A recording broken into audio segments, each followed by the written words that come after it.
natabariwe, amarira nazanye ntabwo ariyo natahanye.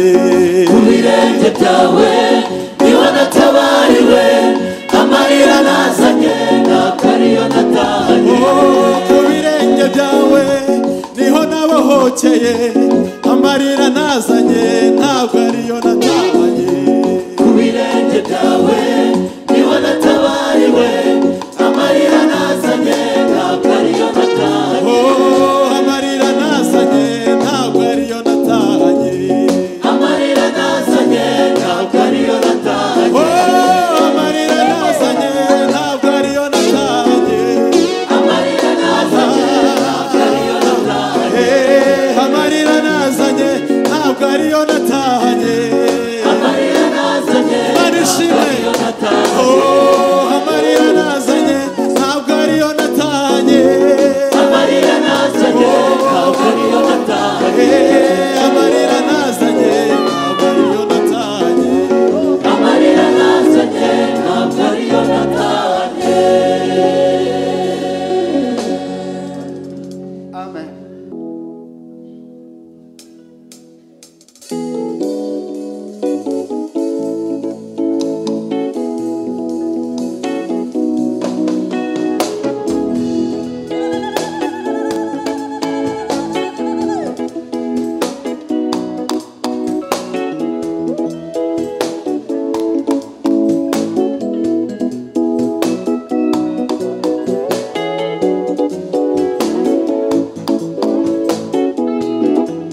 ibyishimo n'umunezero tuzagira ijuru tuzagenda nk'abantu mu mihanda myiza itatswe n'ifeza na zahabu mbega ibyishimo n'umunezero tuzagira ijuru tuzagenda nk'abantu mu mihanda myiza itatswe n'ifeza na zahabu tuzaba mu buzima bwo kuri